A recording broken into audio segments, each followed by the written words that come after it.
নমস্কার, আমার আপনজনেরা, রুদ্রবার্তায় আপনাদের সকলকে স্বাগত জানাই। আমি রুদ্রপ্রসাদ ব্যানার্জি। অগ্নিগর্ভ বাংলাদেশ, বাংলাদেশে সেনা অভ্যুত্থান হয়ে গেছে, অর্থাৎ সেনারা দখল নিয়ে নিয়েছে বাংলাদেশ সরকারকে, এবং সেখানে শেখ হাসিনা পদত্যাগ করে ঢাকা থেকে পালিয়ে গেছেন এবং পালিয়ে গিয়ে তিনি ভারতবর্ষে এসেছেন। ভারতবর্ষে এসে সেখান থেকে তার যাওয়ার কথা ছিল লন্ডনে, কিন্তু বর্তমান ব্রিটেন সরকার তারা শেখ হাসিনাকে আশ্রয় দিতে রাজি হননি। আজকে তিনি বাংলাদেশ থেকে ভারতবর্ষে এসে ভারতেই থাকবেন শেখ হাসিনা। ভারতবর্ষ বরাবরই তাদের হাত বাড়িয়ে রেখে দিয়েছে, কিন্তু ভারতবর্ষে যারা আসে তারা সবাই যে ভারতবর্ষকে ভালোবেসে থাকে তার কোনো গ্যারেন্টি নেই। চলুন আসি আমি আসল কথায়। উত্তপ্ত বাংলাদেশ, অগ্নিগর্ভ বাংলাদেশ, সেই অগ্নিগর্ভ বাংলাদেশকে নিয়ে আমাদের চিন্তা কিন্তু বাড়ছে। তার কারণ হচ্ছে বাংলাদেশে আমাদের লোকেরাও রয়েছে, অর্থাৎ আমরা মানে সনাতনীরা, যারা একদিন এই দেশটা, সব দেশ যখন এক জায়গায় ছিল, মানে বাংলাদেশ পাকিস্তান সব আমাদের দেশের মধ্যে ছিল, তারপর ধর্মের ভিত্তিতে টুকরো হয়ে গেছিল এক রাতে। তারপর ওখানকার হিন্দুরা হায়নার হাতে পড়ে গেল, শুরু হলো পাকিস্তানে অত্যাচার করা হিন্দুদের উপর। সেদিন থেকে আজ পর্যন্ত পালিয়ে আসছে হিন্দুরা। আবারও সেই পরিস্থিতি তৈরি হয়ে গেছে আজকে সেই পরিস্থিতি তৈরি হয়ে গেছে বলেই রুদ্রবার্তায় আমার বলতে হচ্ছে যে আমরা চিন্তিত। ওপারে কি হচ্ছে তাদের নিয়ে, ওপারে কাদের ওপর অত্যাচার হচ্ছে সেগুলো নিয়ে। দেখুন, সরকার ফেলে দিন, সরকার রাখুন, যায় আসে না কিচ্ছু, কিন্তু অত্যাচার কেন নেমে আসছে এটাই বড় প্রশ্ন। অত্যাচারিত হচ্ছেন হিন্দুরা। আজকে বিরোধী দলনেতা শুভেন্দু অধিকারী, মানে আমাদের রাজ্যের বিরোধী দলনেতা শুভেন্দু অধিকারী, তিনিও বলেছেন যে 1 কোটি বাংলাদেশ থেকে থাকা হিন্দুরা আমাদের দেশে চলে আসবেন এবং তাদের জন্য আমাদের তৈরি থাকতে হবে, কারণ তারা চলে আসবেন। সেই পরিস্থিতি তৈরি হচ্ছে। যখন তিনি বলছেন তখনও পর্যন্ত বাংলাদেশের সরকারের পতন হয়নি। চট জলদি তুড়ি মারতে মারতে যেন সব কিছু পরিবর্তন হয়ে গেল। শেখ হাসিনাকে পদত্যাগ করতে হলো, লিখিত দিতে হলো, দিয়ে চলে যেতে হলো, ঢাকা থেকে তাকে উড়ে যেতে হলো এবং সেখান থেকে আমাদের দেশে আসতে হলো। পরিস্থিতি আজকে কোন জায়গায়? আজকে পালা বদল হোক। দেখুন, বিএনপি যাবে কি কি বলে যেন, আওয়ামী লীগ আসবে কি যাবে, বিএনপি আসবে কি যাবে, আমাদের কোনো মাথা ব্যথা নেই। পাশের দেশে কি হবে আমাদের কোনো মাথা ব্যথা নেই, ও যে যা করছে করতে দাও। কিন্তু আমাদের মাথা ব্যথা তখনই হয় যখন ওই দেশে থাকা হিন্দুদের উপর অত্যাচার হয়, কারণ তারা আমাদের লোক, আমাদের ঘরের লোক। বহু আমার আপনজন তারা ফোন করেছেন, হোয়াটসঅ্যাপ কল করেছেন যে তারা ভয় পাচ্ছেন, কি করবেন। ভারত বাংলাদেশ সীমান্ত সিল করে দেওয়া হয়েছে, কারণ ওই দেশে যা পরিস্থিতি হয়েছে সেখানে ভারত বাংলাদেশ সীমান্ত সিল করা স্বাভাবিক। বিএসএফ এর ট্রুপ বাড়ানো হচ্ছে, বিএসএফ এর সেনা বাড়ানো হচ্ছে। ভারতবর্ষের সীমা যেটা বাংলাদেশের সঙ্গে আছে, পুরো জায়গাটাকে ভালোভাবে সীমা গার্ড করা হচ্ছে, কারণ কি পরিস্থিতি হবে জানা যাচ্ছে না। সেনা অভ্যুত্থান হয়ে যাওয়া, ভয়ঙ্কর পরিস্থিতির দিকে যাচ্ছে কিন্তু বাংলাদেশ। এবং সেই ভয়ঙ্কর পরিস্থিতিতে দাঁড়িয়ে সেনার যিনি প্রধান, তিনি বলছেন যে 48 ঘন্টার মধ্যে আমরা একটা সরকার গঠন করে দেবো এবং যাদের উপর আক্রমণ হচ্ছে, হত্যা হচ্ছে, লুটতরাজ হচ্ছে, এগুলো সব ব্যবস্থা নেব। কি ব্যবস্থা নেবেন? এতদিন পর্যন্ত তো কেউ ব্যবস্থা নেয়নি। ছিল আওয়ামী লীগ সরকার, কিন্তু তাতেও হিন্দুরা অত্যাচারিত হয়েছে। এবার বিএনপি এলে তো কি হবে ভগবান জানে, কারণ বিএনপি তার সঙ্গে জামাতে ইসলামীকে নিয়ে থাকবে, যে জামাতে ইসলামীকে নিয়ে সবচেয়ে বেশি ভয়। কারণ আপনাদের মনে আছে নিশ্চয়ই খাগড়াঘর বোমা বিস্ফোরণ কাণ্ড, সেখানেও কিন্তু এই জামাতের জন্য বোম তৈরি করছিল তারা। অর্থাৎ এই যে উগ্রবাদী একটা সংগঠন, যেটাকে কিছুদিন আগে নিষিদ্ধ করলো বাংলাদেশের শেখ হাসিনা, তারপরেই এই সমস্ত ঘটনা। এই যে ঘটনাগুলো ঘটছে না, আপনারা ভাবছেন শুধুমাত্র এক জায়গায় হচ্ছে, তা না, এটা কিন্তু গোটা বিশ্ব জুড়ে হচ্ছে। তাই আমাদের চিন্তা বাড়ছে। আপনি যদি দেখেন ইউনাইটেড কিংডম, সেখানে আজকে দেখুন রায়ট পরিস্থিতি কেন হচ্ছে সেখানে। এর উত্তর কোথায় আছে আপনাদের কাছে? উত্তর হচ্ছে ওখানকার যারা কি বলবো অনুপ্রবেশকারী, ইউকেতে যারা অনুপ্রবেশকারী হিসেবে ছিল, যাদেরকে আশ্রয় দিয়েছিল, আচ্ছা এসছো থাকো, তারা আজকে রড নিয়ে, লাঠি নিয়ে মুসলিম ডিফেন্স লিগ তৈরি করে ব্রিটিশদের ফেলে পিটছে এই জায়গায়। তারা অত্যাচারে ভয় পালাচ্ছে। একটা অদ্ভুত পরিস্থিতি। জার্মানি একই অবস্থা, ইউকে দেখুন একই অবস্থা, প্রত্যেকটা জায়গায় এরকম অবস্থা হচ্ছে। একটা অস্থির পরিস্থিতি তৈরি হয়ে গেছে গোটা বিশ্ব জুড়ে। তাই আমাদের চিন্তা হচ্ছে বাংলাদেশে। আপনি জানেন না, আপনারা যারা একটু হয়তো বাংলাদেশ সম্বন্ধে খোঁজ রাখেন, তারা দেখবেন social media, Bangladesh social media যারা আছেন, তারা প্রত্যেকে জানাচ্ছেন তাদের এলাকায় কিভাবে কি হচ্ছে। দেখছিলাম আর শিউরে উঠছিলাম, কি হচ্ছে সেখানে। একটার পর একটা বাড়িকে আক্রমণ করা হচ্ছে, আর সেখানে ভয়ের চোটে আতঙ্কে রয়েছে তারা, কি হচ্ছে। বাংলাদেশে কে সরকার করবেন তাতে আমাদের কিছু যায় আসে না।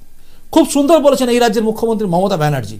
তিনি বলেছেন কেন্দ্র যেটা ঠিক করবে সেটার সঙ্গে আমরা আছি, অর্থাৎ কেন্দ্রের সঙ্গে সহমত। দেখুন, এটাই হওয়া উচিত। গোটা দেশের এখন উচিত একাট্টা হওয়া, এবং দেশের উচিত, দেশের প্রধানমন্ত্রীর উচিত, দেশের বিদেশ মন্ত্রীর উচিত, সমস্ত মানুষের উচিত বাংলাদেশে যাতে হিন্দুদের উপর অত্যাচার না হয় সেটা বলা। অনেক হয়ে গেছে, কেন অত্যাচার করবেন? কেন অত্যাচার হবে তাদের উপরে?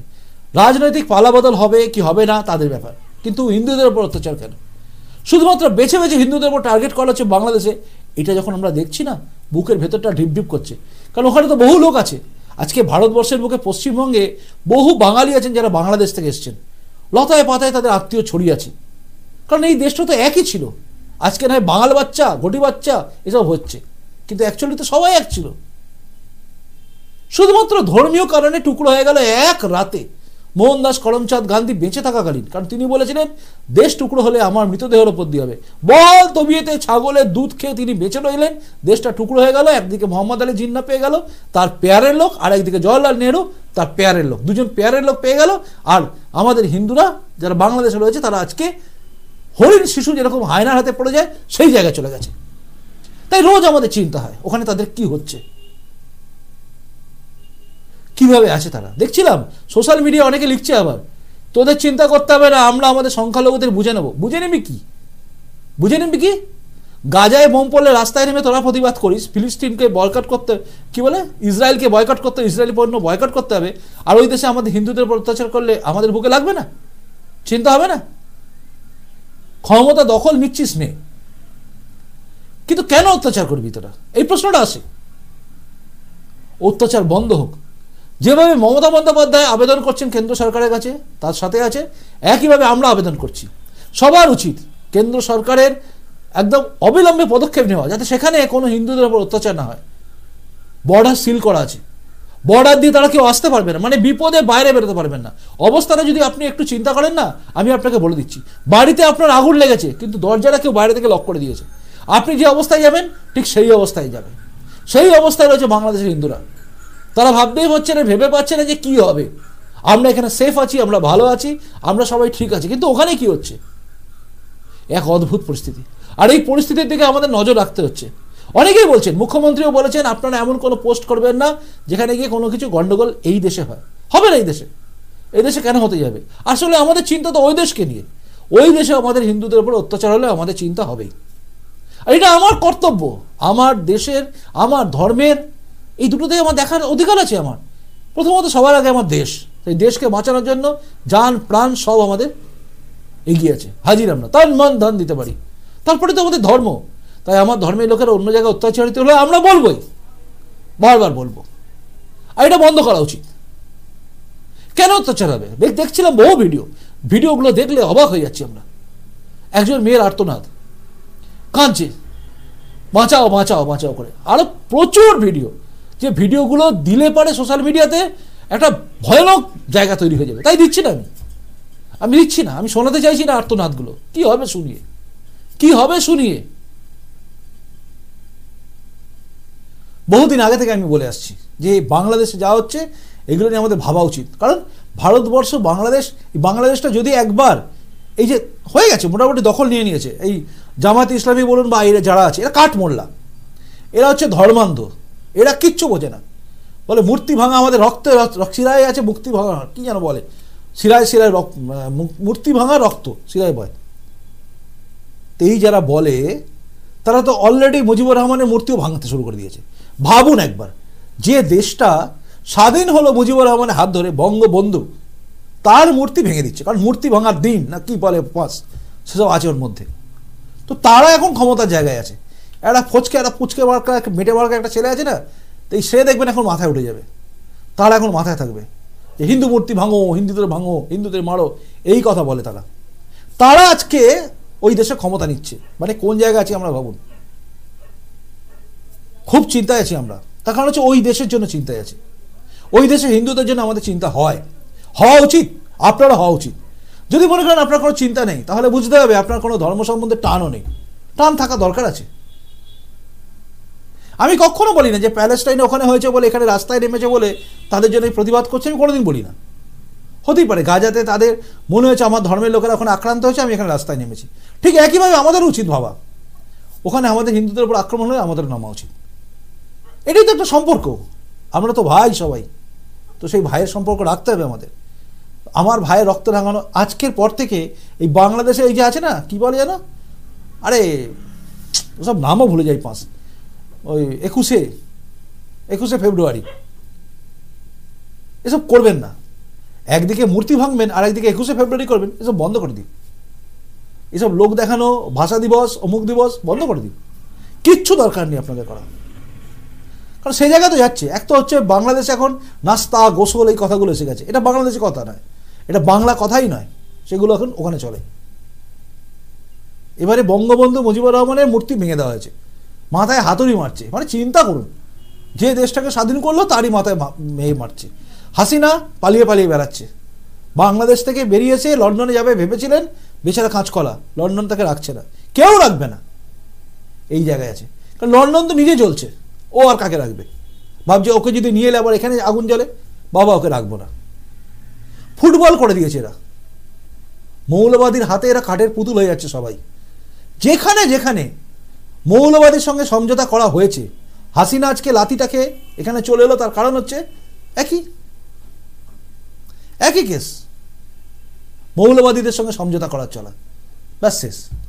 মৌলবাদীর সঙ্গে সমঝোতা করলেই এই জায়গায় যেতে হবে। আর এই মৌলবাদী ধর্মান্ধ যারা সব রয়েছে ঘোড়াগুলো, এদেরকে নিয়ে ভয় আছে ভয়ঙ্কর। সবার দেখবেন সবার সঙ্গে মিল রয়েছে, তালিবানের মাথা থেকে শুরু করে বাংলাদেশের মাথা সব যেন এক। ISIS-কে সমর্থন করে দেয় বাংলাদেশের জামাতরা, এই জায়গায় তারা আছে। জামাতকে নিষিদ্ধ করে দিল, নিষিদ্ধ করার পর এটা হয়ে গেল। এই যে যারা সরলীকরণ করছেন না, ভাববেন না এত সরল সব কিছু, প্ল্যানটা অনেক দিন আগে থেকে চলছিল। এই প্ল্যান কার কার মাথা থেকে আসতে পারে? পাকিস্তান আছে, চীন আছে, বহুদিন থেকে চীন চেষ্টা করছে এই বাংলাদেশের বুকে তাদের একটা ঘাঁটি করার, লক্ষ্য তাদের এক, সেখানে একটা ঘাঁটি করা। আমেরিকাও চিন্তা করছে, সবার লক্ষ্য এক, বাংলাদেশকে ঘাঁটি করা। বাংলাদেশ একটা জায়গা যেখান থেকে দাঁড়িয়ে ভারতের দিকে কিছু করা যায়, তো সেদিকে নজর রাখছে। যদিও ভারতবর্ষ এটা নিয়ে ভাবে না, কিন্তু তবুও চিন্তা আছে। আর আমাদের বেশি চিন্তা হচ্ছে এখন এই 1 কোটি আমাদের হিন্দুদের নিয়ে, যাদের জন্য চিন্তা হওয়া উচিত, ভাবনা হওয়া উচিত আমাদের। আমি জানি না এটাকে আপনারা কিভাবে নেবেন বা কিভাবে দেখবেন, জানি না। তা আমার মনে হয় সবারই উচিত মানবিক দিক থেকে দেখা। ওখানকার সংখ্যালঘুদের উপর অত্যাচার হলে আমাদের বুকে লাগা উচিত, তাই না? তাই সবাইকে বলছি, হাত জোর করে বলছি, যেভাবে মমতা বন্দ্যোপাধ্যায় হাত জোর করে বলেছেন, আপনারা কেউ কোনো উল্টো পাল্টা পোস্ট করবেন না, এমন কিছু করবেন না যাতে এই রাজ্যে কোনো কিছু হয়। একে যেরকম সমর্থন করছি, একইভাবে হাত জোর করে বলছি রাজ্য সরকার অর্থাৎ মুখ্যমন্ত্রী থেকে শুরু করে কেন্দ্র সরকার অর্থাৎ প্রধানমন্ত্রী নরেন্দ্র মোদী, আপনারা সবাই হাত জোর করে বলছি, বাংলাদেশে যাতে হিন্দুদের উপর অত্যাচার না হয় তার জন্য দেখুন। বাংলাদেশে যাতে হিন্দুরা একজনও তাদের এক সম্পত্তি যেন হানি না হয়, একটা মানুষের যেন প্রাণ না যায়। বহু মানুষের প্রাণ চলে গেছে, আর এরপরে কতজনের যাবে জানি না। একের পর এক জায়গায় মারা গেছে, একের পর এক জায়গায় মেরে দেওয়া হচ্ছে। কেন? অত্যাচার করা হচ্ছে, ভাঙা হচ্ছে, ঘর থেকে পালিয়ে যাচ্ছে সবাই। ভাবুন, আরে ভাবতে হবে আপনাকেও, আমাদের সবাইকে ভাবতে হবে, কারণ ওরা আমাদের ভাই। অনেক বলে দিয়েছেন কোটি বাচ্চা, বাঙাল বাচ্চা, এসব বন্ধ করে দিন। যারা ওপার থেকে এখানে এসছেন না, মাঝে মাঝে আমিও বলি, কিন্তু তাদেরকে একটু ভাববেন, তারা ধর্ম বাঁচাতে এসেছিল, তারা পারলে ধর্ম পরিবর্তন করে ওখানে থেকে যেতে পারতো। আজকে যাদের উপর অত্যাচার হচ্ছে, তারা যদি ওখানে ধর্ম পরিবর্তন করে থেকে যায়, তাহলে তাদের ওপর কিচ্ছু অত্যাচার হবে না। হয় জিজিয়ে দাও, নয়তো মুমিন হও, এই জায়গায় রেখে দিয়েছে বাংলাদেশ। শেখ হাসিনা চলে গেল, এবার যা হবে তার চিন্তার বাইরে। বিএনপির যিনি ছিলেন, মানে একদম সেই কি যেন নাম, খালেদা জিয়ার পুত্র, নামটাও ভুলে গেছি, তারেক ফারেক কি নাম আছে, তো এদেরকেও সামনে আনা হয়েছিল অনেক সময়। এরা হচ্ছে পাক্কা মৌলবাদী, যারা গ্রেনেড আক্রমণ করার সময় যুক্ত ছিল। এই সব লোকগুলো এখন ক্ষমতায় আসবে, তাই বাংলাদেশের ওপরে আমাদের নজর রাখতে হবে। এটাই ছিল এখনকার রুদ্রবার্তা। বাংলাদেশের লাগোয়া আমরা তো, তাই চিন্তা আমাদের হয়। আর ভারতবর্ষের বুকে এখন যা পরিস্থিতি, বিএসএফ এখানে বাড়ানো হয়ে গেছে, বর্ডার সিল করে দেওয়া আছে, পরিস্থিতি টেন্সড আছে। বাংলাদেশে যেহেতু টেন্সড, তাই এখানে টেন্সড। এইটা নয় যে ভারতবর্ষের বুকে পশ্চিমবঙ্গে এরকম কোনো পরিস্থিতি তৈরি হয়েছে, কিচ্ছু হয়নি। কিন্তু বাংলাদেশে যেহেতু পরিস্থিতি ওই রকম আছে, তাই আমাদের দেশেও একটু কিন্তু সাজো সাজো রব আছে। হতে পারে এরকম জায়গা যদি হয়, বাংলাদেশ যদি আজও যদি গণ্ডগোল হয়, কালও যদি গণ্ডগোল হয়, উত্তেজনা পরিস্থিতি থাকে, তাহলে কিন্তু এই রাজ্যে 356 জারি হয়ে যেতে পারে। মনে রাখবেন, সে সম্ভাবনা কিন্তু থাকে। কেন থাকে না থাকে সংবিধান বিশেষজ্ঞ আছে, তাদেরকে জিজ্ঞাসা করবেন। আমি তো আর সংবিধান বিশেষজ্ঞ নই, তবে আমার যতটুকু ক্ষুদ্র মাথায় ঢোকে তাতে এরকম পরিস্থিতি তৈরি হলেও হতে পারে, যেহেতু পাশের দেশের সঙ্গে যুদ্ধ জায়গা তৈরি হতে পারে, কারণ সেই জায়গায় নিয়ে যাচ্ছে না। কি হবে না হবে আমরা কিচ্ছু জানি না, কিন্তু আমরা সবাই চাইবো আমাদের লোকেরা, মানুষরা যারা আমাদের ধর্মের লোক মানে হিন্দু, তারা যেন ওখানে সেফ থাকে। আর এটা প্রার্থনা করার অধিকার আমার রয়েছে। তাই আমি প্রার্থনা করছি সবার কাছে, সবাই মিলে বলুন, সবাই মিলে আওয়াজ তুলি, যাতে বাংলাদেশের হিন্দুরা সেফ থাকে, তাদের উপর একজনের উপর যেন অত্যাচার না হয়। পারলে প্রতিবেদনটা শেয়ার করবেন সবার কাছে। আর যদি না পারেন কিচ্ছু দরকার নেই, আমি একাই চেঁচাবো, কারণ আমার মনে হয় ওটা আমার ভাই, আমার বাড়ির লোক।